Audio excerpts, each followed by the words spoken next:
queridos alunos! Tudo bem com vocês? Eu sou a professora Sirlene e gostaria de dar as boas-vindas a todos vocês à nossa aula de 37 de língua portuguesa para o sexto ano.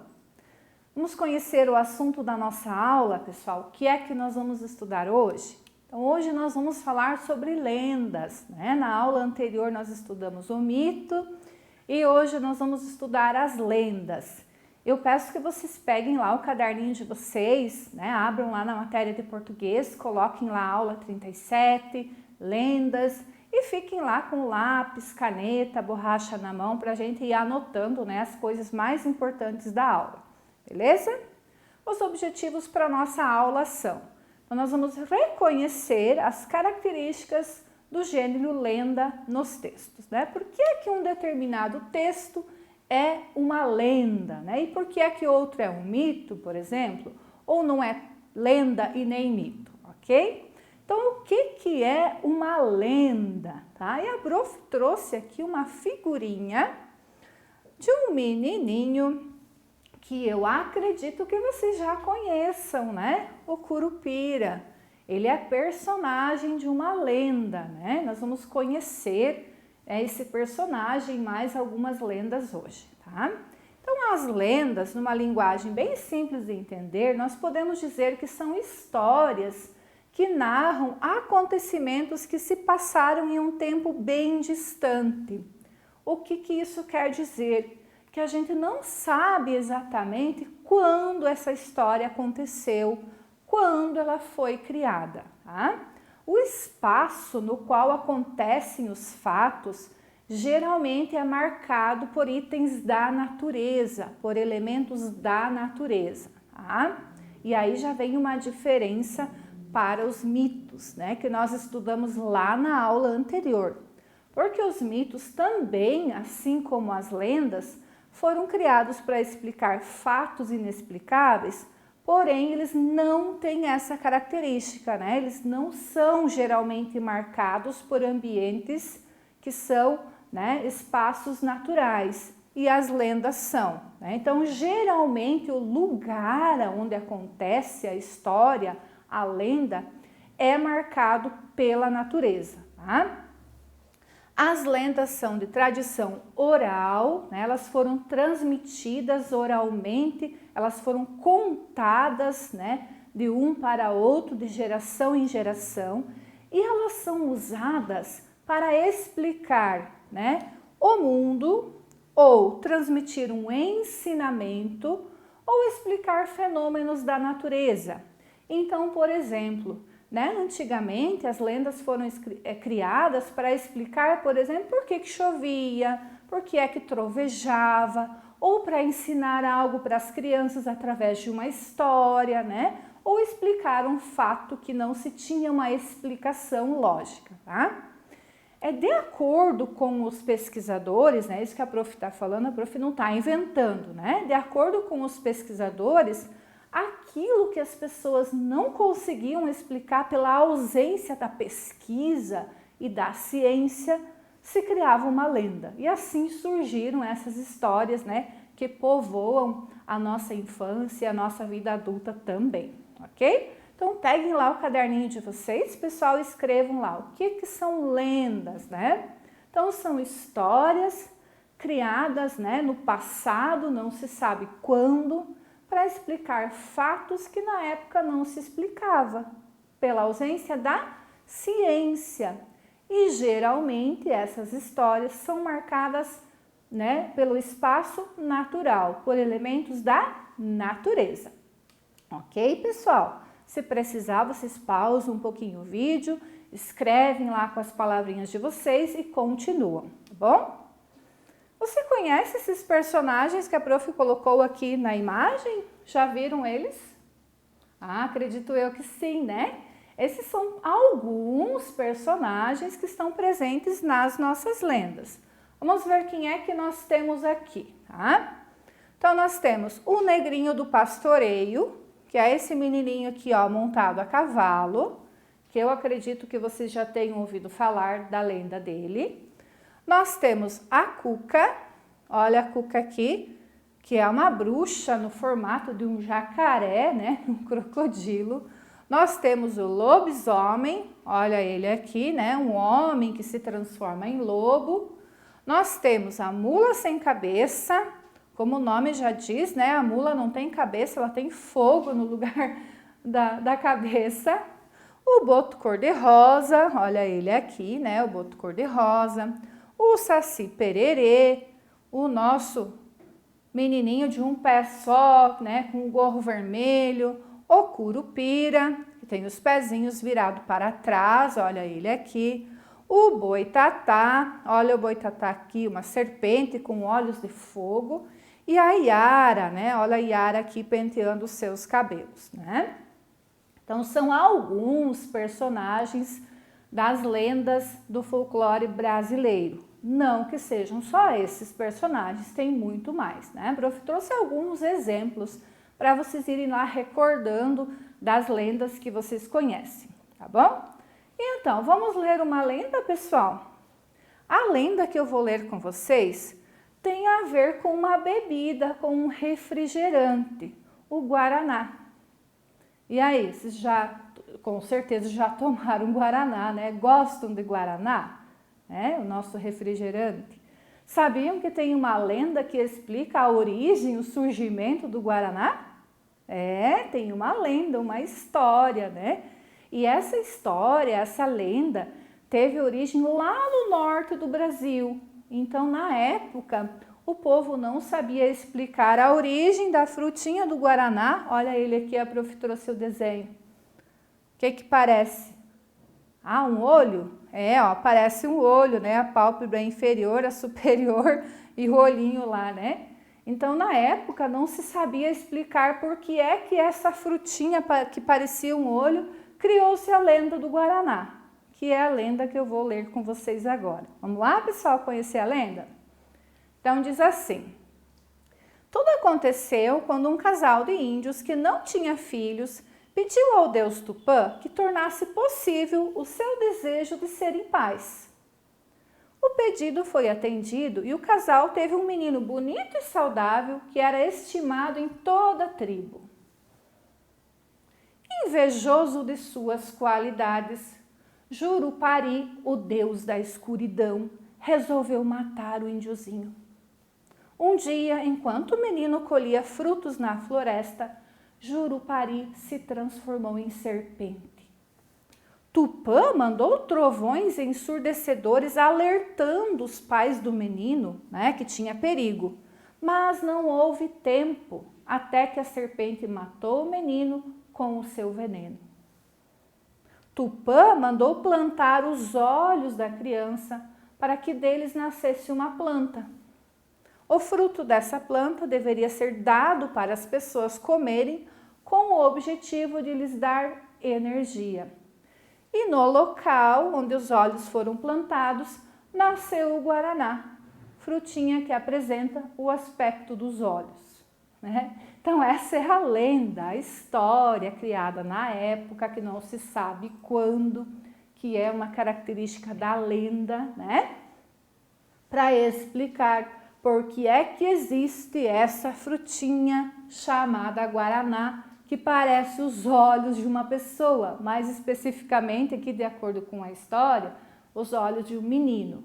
Tupã, pessoal, que aparece aqui como um deus, era o deus da tribo indígena, né? Então, quando o índiozinho faleceu ali, mordido pela serpente, né?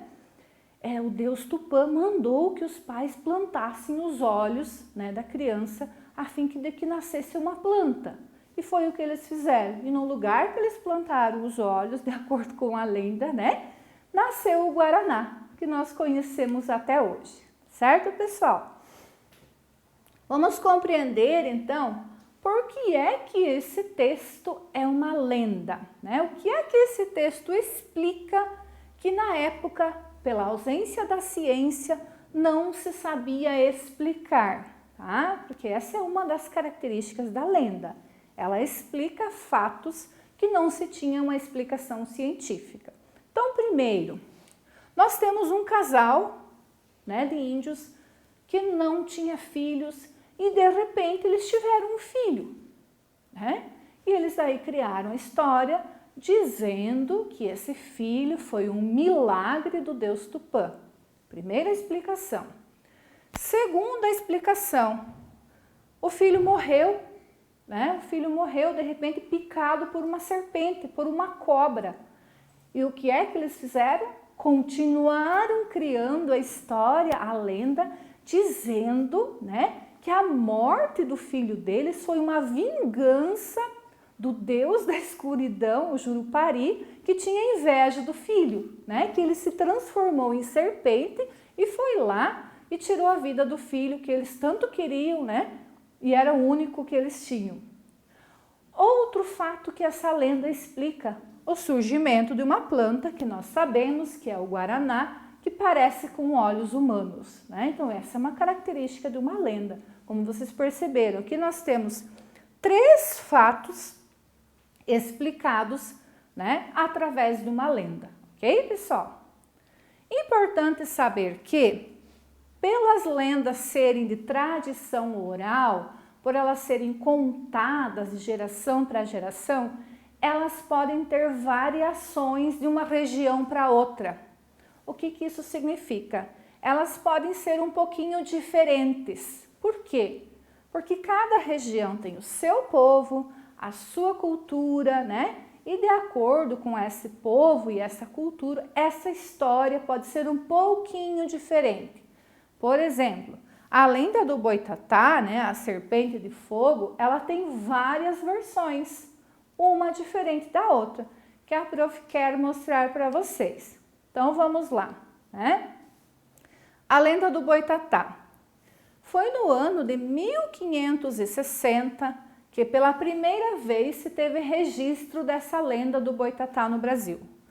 Na época, o padre José de Anchieta, que veio junto com, né, o Pedro Álvares Cabral para o Brasil, quando eles chegaram aqui, ele escreveu um texto no qual ele descrevia o Boitatá como uma cobra com olhos de fogo.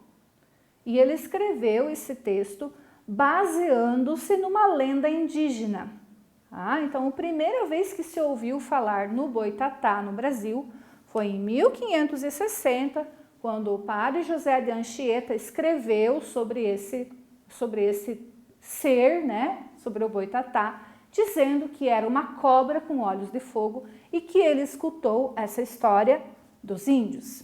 Na língua indígena tupi, meboi ou boi quer dizer cobra e tata significa fogo, por isso boi-tatá, cobra de fogo, né? Então essas duas palavrinhas aqui, ó, meboi e tata, são da língua tupi e é da junção dessas duas palavrinhas que se originou a palavrinha boi-tatá, ok?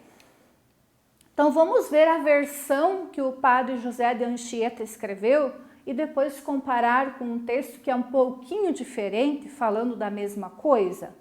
Então, o jesuíta escreveu assim: os padres evangelizadores ouviram dos índios que o Boitatá era uma cobra gigantesca, cujo corpo era coberto por fogo. Seus olhos eram como 2 grandes faróis, seu corpo era transparente, a sua cor cintilante podia ser vista durante a noite enquanto ele deslizava nas campinas e nas beiras dos rios.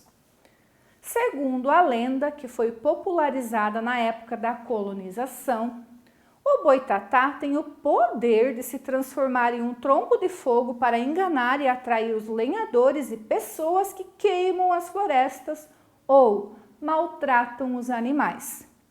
Quem olhar diretamente para os olhos da cobra não sai impune. Pode ficar cego, louco ou até morrer. Por isso, recomenda-se que quem se deparar com o Boitatá não deve correr. Deve ficar parado, fechar os olhos, prender a respiração até que ele se afaste. Então essa é a versão, pessoal, que os jesuítas escreveram.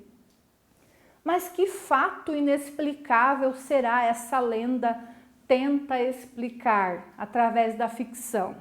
Vocês imaginem na época da colonização, né?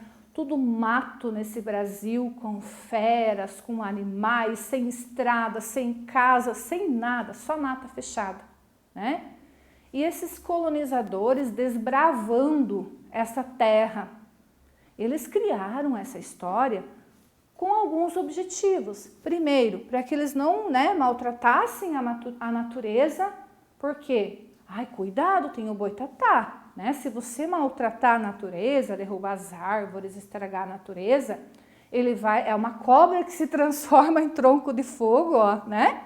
Que vai te enganar, né? E vai te deixar cego se você olhar para ele, ou louco, e você vai até morrer. Então, esses fatos inexplicáveis foram usados. Foi usada uma lenda para explicar. Com certeza, na época, muitas pessoas morreram, né? A gente sabe disso nos relatos históricos, desbravando as nossas terras. Alguns ficaram loucos, talvez de tanto trabalhar, outros ficaram cegos. E o que é que eles diziam? Ah, foi porque eu olhei para o boitatá. Não olhe se você encontrar ele. Estão entendendo, pessoal? A explicação que eles davam para algo que eles não sabiam explicar, né? Mas, lembrem que a prof falou que a mesma lenda tem variações? Então, no norte e no nordeste do Brasil, a mesma história é contada assim. Nessas regiões, o boitatá é o grande defensor das matas e florestas. Ele vive nos rios e nos lagos e apenas deixa seu habitat natural para punir as pessoas que provocam queimadas. Para os nortistas e nordestinos, o boitatá é conhecido como fogo corredor. A mesma lenda, né? A mesma história. Lá também se diz que ele é a alma dos compadres e das comadres e representa as almas penadas malignas que vivem a vagar pela natureza, rastejando na escuridão da noite para pagar os seus pecados. Estão vendo a variação, pessoal? Né? Na outra história do padre José de Anchieta, não tinha nada a ver com alma de compadre, de comadre, que virou alma penada, que fica vagando pela floresta até pagar os pecados. Né? A mesma lenda, mas possui uma variação, uma diferença. Por quê? Porque foi criada em uma região diferente. Né? Adiante.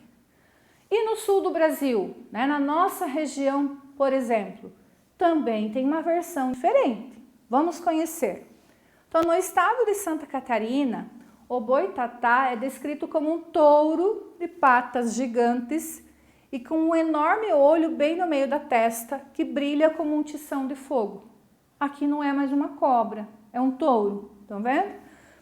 Já em outras áreas da região sul, a explicação para o surgimento dessa cobra de fogo está relacionada ao grande dilúvio que foi descrito lá na Bíblia. Conta-se que após 40 dias e 40 noites de chuva, muitos animais morreram e as cobras ficaram felizes porque havia muito alimento para elas. E como castigo por se alegrarem pela morte de outros animais, as suas barrigas começaram a pegar fogo após comerem a carne dos animais mortos, iluminando seus corpos por inteiro. Então vejam que aqui na região sul nós já temos na mesma região a mesma lenda com duas versões, né? Uma como touro de patas gigantes e um enorme olho bem no meio da testa, e outra que é uma cobra que se alimentou de outros animais mortos durante o dilúvio e como castigo por ter ficado feliz com a morte de outros animais, né? A sua barriga começou a pegar fogo e ficou iluminada por inteiro. Essa é uma exemplificação de como que uma lenda pode mudar de uma região para outra, mas o princípio é o mesmo, né? Uma cobra de fogo, um animal de fogo que pune alguém por algum motivo, ok? O corpo iluminado do boitatá. Existem ainda histórias que trazem explicações para a crença do porquê do boitatá ser iluminado. Então, além dessas variações que a prof trouxe, existem outras crenças ainda. A lenda diz que houve uma época em que as matas ficaram na escuridão, sem a luz do sol. Nesse período de trevas, né, sem iluminação, fortes tempestades mataram vários animais. E a cobra foi o animal que melhor resistiu a esse período de trevas. E com a escassez de alimento, essa cobra passou a comer os olhos dos animais mortos que brilhavam no escuro. É a única coisa que ela via, né? Quanto mais ela comia, mais o brilho acumulava em seu corpo. E por isso ela ficou com o corpo todo iluminado e transparente e transformou-se no temido boitatá que nós conhecemos. Ó, mais uma versão da mesma lenda, né? Mas de acordo com os pesquisadores, como a prof já disse, né, as lendas elas foram criadas para explicar fatos que na época não se conhecia. Mas aí vocês podem se perguntar, então o boitatá existe? Será que existe? O que vocês acham? Tem uma explicação científica para essa figura lendária? Existe sim. Então, a prof trouxe para vocês aqui a explicação científica, como que a ciência explica a lenda do boitatá. Tá? Então a ciência diz assim: a possível explicação científica para a criação da lenda gira em torno da existência de reações químicas que são geradas pela queima de gases através do material orgânico. Isso pode ocorrer em locais com grandes concentrações de árvores, criando assim incêndios espontâneos, chamados também de fogo fátuo. Então, o que isso quer dizer? A ciência diz que quando muito material está se decompondo ali, apodrecendo, podem ocorrer reações químicas e se libera um gás, e esse gás pode se incendiar, né? Então, de repente, lá no meio da mata tem um fogo lá que ninguém acendeu. E é daí que o povo, de certo, viu esse fogo e inventou a história, né? Criou a lenda do boitatá. Como os índios pouco entendiam, né, a respeito de fenômenos científicos, já que não tinha ciência na época para ensinar eles, né, sobre esse fato, eles acreditavam que tudo que era desconhecido, tudo que eles nunca tinham visto, se tratava de uma manifestação mitológica da natureza, de uma lenda, né? Então aqui nós temos a explicação científica na qual, né, se criou as lendas do boitatá e as variações que vocês conheceram. Muito legal, né? Então não é que existe o boitatá de verdade. Pode ter, né, o fogo fátuo que foi criado através da decomposição dos elementos lá na natureza, gerou-se o gás e esse pode criar incêndios, né, na floresta. Ok, pessoal? Então, com essa explicação que a ciência deu para a lenda do boitatá, a prof vai encerrando a aula, tá? Eu agradeço a atenção de vocês. Fica a dica sempre, né? Não esqueçam de fazer atividades sobre esse tema e a gente se vê numa próxima aula. Muito obrigada, até mais, tchau!